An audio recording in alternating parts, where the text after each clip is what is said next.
Hey everyone. Ready for a deep dive into something that low-key kind of freaks out a lot of us? We're talking about the fear of speaking English. Oh, yeah. It doesn't matter if you've been studying for years or just starting out. It can get, yeah. That feeling of like, oh my gosh, I can't, it gets us all sometimes. Yeah. So whether you're prepping for a big presentation or just dreading that small talk at a meetup, this is the deep dive for you. Right.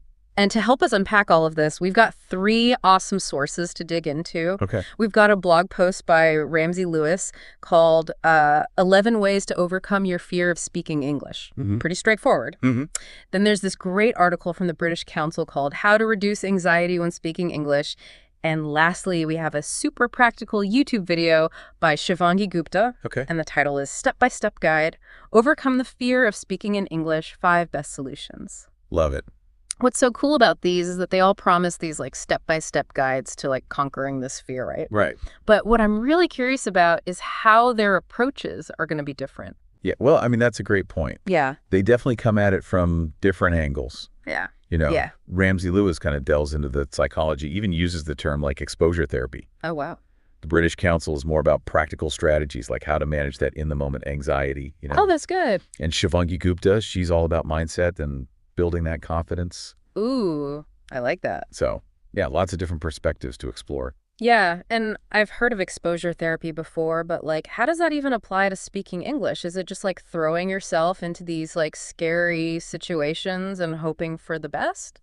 Well, it's not quite that intense. Oh, good. It's more about like slowly increasing your exposure. So you start like low pressure environments and then gradually work your way up to more challenging ones. Oh, okay. Okay. It's like slowly turning up the heat instead of just like jumping straight into a boiling pot. Okay. Yeah, no, that makes a lot more sense than just like full immersion right away. So what were some of your initial reactions when you first dove into these sources? Anything that you like immediately flagged as like, we got to talk about this? Definitely. Like right away, Ramsey Lewis talking about how he feels like he loses IQ points when speaking another language. Oh my gosh, yes. Like 30 IQ points just gone. Oh, yeah. It's so relatable, right? Oh, it's the worst. That feeling of like losing your wit, you can't be eloquent, even if it's just temporary. Oh, yes. It's like your brain just turns to mush and you can't even form a basic sentence. I've totally been there. It's like you temporarily lose part of your personality. Exactly. And that feeling of losing a part of yourself, that can be a huge part of the fear. Yeah. But the thing is, like, recognizing that this is normal, even for people who've been learning languages for ages, that can actually be really empowering. Yeah, it's like, okay, so I'm not alone in feeling this way. Now how do we move forward? Yeah. And speaking of moving forward, one of the things that I always struggle with is like, where do I even begin? Well, Ramsey Lewis has a whole section about starting small, building confidence through low-pressure practice techniques. Oh, okay. Things like shadowing, where you're mimicking a native speaker, or even just having conversations with yourself. Wait, what? I know it sounds a little strange, but... No, I get it. Okay. Sometimes I catch myself like having full-blown conversations with myself in English just to practice, Exactly. I figure if I can articulate my thoughts to myself, maybe eventually I'll be able to do it with another human. Exactly. It's all about building fluency and confidence in a safe environment. Yeah. Judgment-free, And the beauty is, like, anyone can do these things. It doesn't matter what level you're at. Totally. And it kind of goes hand in hand with what the British Council emphasizes, right? About setting achievable goals. Yeah. Like, don't set the bar impossibly high right from the get-go. Yeah, like training for a marathon. Yeah. You wouldn't just show up and expect to run 26 miles with zero prep. No way. You got to build up slowly. So maybe this whole speaking English confidently thing needs to be treated more like marathon training. I love that analogy. Right. Yeah, it's about breaking down that big goal into smaller, manageable steps. Yeah. And that's where Ramsey Lewis brings in this input hypothesis. Okay. It's basically, the more you absorb English through listening and reading, the more competent you become. And that naturally builds confidence. So just like a runner building their endurance, we need to build our English comprehension endurance. Exactly. It's about immersing yourself in the language, letting your brain soak up all those patterns and structures. I love that. Yeah. Okay, so we're training for a marathon, starting small. What else did these sources suggest for like actually conquering this fear? So one thing that both Ramsey Lewis and the British Council were really into was embracing imperfection. Wait, hold on. You mean it's okay to make mistakes? Yeah. Because I feel like my whole life learning languages has been about avoiding mistakes at all costs. I know, right? But think about it, even native speakers mess up all the time. That's true. They like stumble over their words, they mispronounce things. Sometimes their sentences just trail off. Yeah, they do. And the British Council article even says that what makes a good speaker isn't the lack of mistakes. It's their ability to handle those inevitable communication breakdowns. So it's not about never messing up. It's about knowing how to recover gracefully. Exactly. Okay, I can work with that. Yeah. And to add to that, Ramsey Lewis takes it a step further. Okay. He actually suggests that we should value mistakes as opportunities to learn and grow. Oh, okay. My mind is blown right now. Right. So instead of cringing every time I mess up, I should be like, yay, good job, you're learning. Exactly. It's about being kind to yourself and recognizing that mistakes are just part of the process. Yeah. It's like learning any new skill, right? The early stages can feel awkward and frustrating. Oh, yeah. But if you focus on improving instead of being perfect, it can actually be way more enjoyable. Definitely. And that actually connects perfectly with what Shivangi Gupta talks about in her video, right? Yeah. About like positive self-talk and accepting those mistakes as part of the journey. So instead of beating myself up for every slip up, it should be more like, good try, you're learning. Exactly. And then the British Council adds this really practical advice about preparing for common problems, because that can seriously reduce anxiety. Okay. Like they suggest having a few go-to phrases ready for when your mind goes blank or you can't remember the right word. Ooh, give me an example. What's a good one for when my brain decides to take a vacation mid-sentence? Okay, so you could say something like, sorry, I can't think of the word right now, but what I mean is, and then you can either try to describe the word or use synonyms. The point is you acknowledge it, you keep the conversation going, and you don't let that little hiccup derail your whole train of thought. That's so smart. It's like having a backup plan for those inevitable brain fart moments. Right. Okay, so I'm really liking these practical tips. Good. Did any of the sources talk about the community aspect of language learning? Yes. Actually, both Ramsey Lewis and the British Council talk about finding your tribe. Okay. Like whether it's online or offline. You mean like those online language exchange platforms or those in-person conversation groups? Exactly. Because surrounding yourself with people who are going through the same struggles can be so supportive and encouraging. Yeah. I've always been kind of hesitant to join those groups, mostly because of that fear of judgment. Oh, yeah. But I guess that goes back to what we were saying about embracing imperfection, right? Totally. If we can shift our mindset and see those mistakes as opportunities to grow, those groups become less intimidating and more like collaborative learning spaces. Yeah, it's like joining a sports team. You know, you learn from each other. You celebrate the wins. You get support when you fumble the ball. Exactly. It highlights the social and collaborative nature of language learning. Yeah. It doesn't have to be this solitary thing. Okay, so we've covered starting small, embracing mistakes, positive self-talk, finding our tribe. Anything else before we move on to part 2? Well, there's one more that Shivangi Gupta was really passionate about. Okay. It's facing your fears head on. Oh, boy. I have a feeling this is going to be the toughest one. Yeah. Avoidance is kind of my specialty when it comes to scary things. I get it. But hear me out. Okay. It goes back to Ramsey Lewis's idea of exposure therapy. The more you expose yourself to the thing you're afraid of, the less power it has over you. So basically, the more I speak English, even if it's terrifying at first, the less scary it will become. Exactly. And every time you push yourself outside that comfort zone, you're gaining experience, building confidence, and getting closer to fluency. So it's like leveling up in a video game. Each time I speak, I'm getting those experience points, unlocking new abilities. Exactly. Okay, I'm starting to see the appeal. And you know what I love? How this deep dive is turning into like a life lesson. Right. It's not just about speaking English. It's about like tackling any challenge with more confidence. Absolutely. Okay, so we've laid a solid foundation, but there's clearly so much more to unpack. Oh, yeah. We've just scratched the surface. So we're going to take a quick pause here, let all this goodness sink in, and we'll be back in a jiffy with more insights and strategies for conquering your fear of speaking English. Sounds good.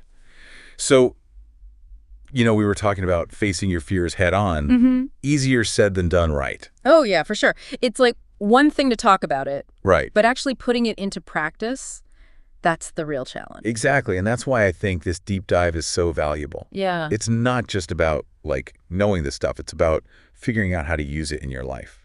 Totally. So where do we go from here? How do we actually make that leap from theory to action? Well, I think the first thing to remember is that everyone's journey is going to be different. What works for one person might not work for another, and that's totally okay. Yeah, I appreciate you saying that because Yeah. sometimes I get caught up in looking for that like perfect solution, you Oh, know? yeah, the magic bullet. Yeah, the one trick that's going to make all my fears vanish. Right. But the truth is, it's a process. It's going to take some trial and error. For sure. The important thing is to keep experimenting until you find what works for you. So instead of searching for that quick fix, we should be building our own like personalized toolkit of strategies. Exactly. And that's kind of what we're doing here, right? Yeah. Giving you a bunch of different tools and techniques to help you navigate this whole fear thing. I like that, a fear-fighting toolkit. Right. Okay, so let's add some tools to that toolkit. What do you have for me? Well, speaking of toolkits, Shivangi Gupta had this great analogy in her video. Okay. She compared overcoming the fear of speaking English to like playing a video game. Ooh. Where each time you speak, it's like leveling up, you're gaining experience points. I love that it makes it sound way less scary and more like an exciting challenge. Right. Okay, I'm ready to play. What's my first quest? Okay. Your first quest is to identify your biggest fear triggers. Okay. Like, what are the specific situations that make you the most anxious about speaking English? That's a good question. I think for me, it's got to be public speaking. Oh, yeah. Just the thought of standing up in front of people and giving a presentation in English, like shivers down my spine. That's a super common one, and it makes sense. Public speaking is already nerve-wracking enough. Oh, yeah. In your own language, let alone in a language you're still learning. Right. It's like the fear gets amplified times 10. Exactly. So once you've figured out your fear trigger, the next step is to break it down into smaller, more manageable steps. Okay, so instead of jumping straight into giving a TED Talk, Right. maybe I could start by practicing with a small group of friends or family. Exactly. Or even just recording yourself speaking English and listening back to it. The point is, you're gradually exposing yourself to those triggers in a safe and supportive environment. So it's like desensitizing myself to them over time. Exactly. It's like exposure therapy in action. Okay, I like it. Yeah. And as you do it more and more, you'll start to realize that the fear isn't as big and scary as you thought. Yeah. It's like you're taking away its power little by little. That's such a good way to think about it. Right. Okay, so we've got the Face Your Fears quest underway. What other challenges are waiting for me in this language learning game? Well, one that a lot of people struggle with is those in-the-moment anxieties. Oh, yeah. Like forgetting a word or going completely blank mid-sentence. Oh my gosh, yes. That feeling of your mind going blank. The worst. It's like your brain just turns into a void and you can't access any words, even in your native language. I know exactly what you mean, but don't worry. Okay. Both the British Council and Ramsey Lewis, they've got some great tips for handling those situations. Okay, I'm all ears. What's the secret to preventing those dreaded brain farts? Well, one thing they both suggest is having a few go-to phrases ready for when your mind goes blank. Like you could say, sorry, I can't think the word right now, but what I mean is, or how do you say that in English? It's about having a plan B for when plan A fails. Okay, those are good. Yeah. I'm definitely adding those to my mental phrase book. Good. Another one that can be really helpful is just slowing down your speech. Wait, really? But what about when you're nervous and you just want to get the words out as fast as possible? I know it sounds counterintuitive. Yeah. But slowing down actually gives you more time to think. Oh, okay. And process your thoughts, so you're less likely to have those brain freeze moments. That's interesting because I feel like when I get nervous, I tend to speed up. Yeah. Like I'm trying to get the words out before I forget them. It's like that fight or flight response. Wait. But by consciously slowing down, you're kind of tricking your brain into being calmer.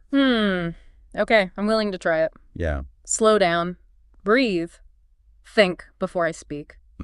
What other tips did they have for like managing those in-the-moment anxieties? This one might surprise you. Okay. Smiling. Smiling. But what if I feel like crying inside because I'm so nervous? I know it sounds strange, Right. but there's actually science behind it. Really? Smiling even when you don't feel like it can actually make you feel calmer and more confident. So it's like fake it till you make it, but with a smile. Exactly. Yeah. Plus, it makes you more approachable to whoever you're talking to. Okay, I have to try this. I'll be walking around grin like a fool, but hey, if it works, I'm all for it. And speaking of mindset, Shivangi Gupta had another good point about silencing that inner critic. Oh, that inner critic is brutal. Isn't it? It's always there whispering doubts and insecurities in my ear. I know exactly what you mean, but the good news is we can learn to manage it. Oh, okay. So Shivangi Gupta suggests creating a no criticism practice time. What's that? It's basically setting aside specific times for speaking practice, Okay. where you give yourself permission to make mistakes without any judgment or self-criticism. So it's like creating a safe space to experiment and play with the language. Yeah, exactly. It takes the pressure off and lets you focus on the joy of communication rather than the fear of messing up. It's like the difference between someone who's reciting a script and someone who's having a genuine conversation. Exactly. Authenticity is key. Yeah. And that comes from feeling comfortable and confident, even if you make a few mistakes along the way. So it's not just about speaking English, it's about embracing our individuality and expressing ourselves in our own way. Absolutely. And that includes accepting those inevitable mistakes. Okay, I'm feeling super inspired right now. Good. But maybe we should take a little pause here. Let all this sink in. Yeah, we've covered a lot, from facing our fears Yeah. to silencing that inner critic. It's a lot to process. Definitely. We'll be back in a sec with even more tips and tricks for conquering your fear of speaking English. All right, we're back.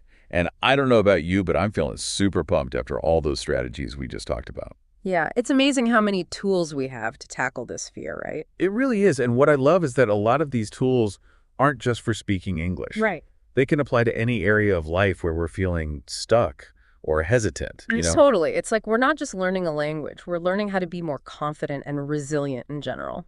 Exactly. So where do we go from here? What other fear-busting techniques do we have left to uncover? Well, I think it's time to talk about grammar. Ooh, grammar, the big G. Yeah, it can be a huge source of anxiety for English learners. Oh, yeah, for sure.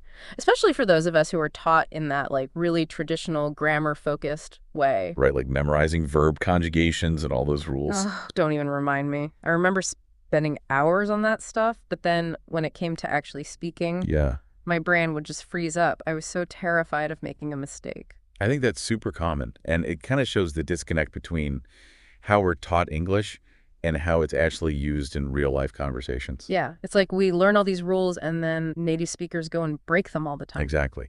And that's where Shivangi Gupta's concept of Grammy comes in. Grammy. Yeah, that's her term for someone who's like hyper-focused on perfect grammar, Okay. which can be helpful for writing, but can actually make you less fluent when you're speaking. Interesting. And so tell me more about this Grammy thing. What are some examples of grammar rules that native speakers like bend or break all the time? Okay, well, one example is contractions.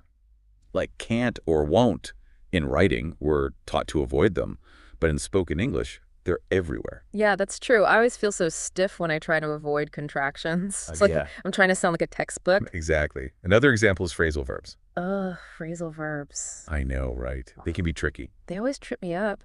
but they're so important for sounding natural. Is there any way to get better at using them without sounding like I'm trying too hard? The key is exposure. Okay. Listen to how native speakers use them. Pay attention when you're reading and try to use them yourself, little by little. So it's back to that input hypothesis again. Exactly. The more you immerse yourself, the more natural it will become. Okay, so contractions, phrasal verbs, what other grammar rules should I be paying attention to? Or I guess not paying attention to? Well, native speakers also play fast and loose with sentence structure. Oh, really? Yeah, like they might use incomplete sentences or start sentences with conjunctions, even invert word order for emphasis. So basically spoken English is a free-for-all when it comes to grammar. Not quite. There's still rules, but they're more flexible than what we learned in textbooks. Okay, so it's about finding that balance between being grammatically correct and sounding fluent. Exactly. It's like a sweet spot. I like that. A sweet spot between accuracy and fluency. So how do we find that sweet spot? Any tips? One tip is to focus on the meaning of what you're saying. Okay. Don't get too caught up in the tiny grammar details. Yeah, because the goal is to communicate, right? And not to be perfect. Exactly. Another tip is to pay attention to how native speakers use grammar in different situations. Okay. Like, notice how it changes depending on who they're talking to, whether they're talking about the tone of the conversation. So it's like learning the social etiquette of language. Exactly. There are unspoken rules that you pick up over time. Okay, I'm starting to see the light at the end of this grammar tunnel. Good. But before we move on, I have a question about vocabulary. Okay. It feels like I'm constantly encountering new words, and I can never remember them all. That's a common struggle. Any advice for expanding my vocabulary without getting overwhelmed? Well, don't try to learn everything at once. Focus on words that are relevant to your interests and goals. So be strategic about it. Exactly. And another tip is to make a vocabulary list and review it regularly.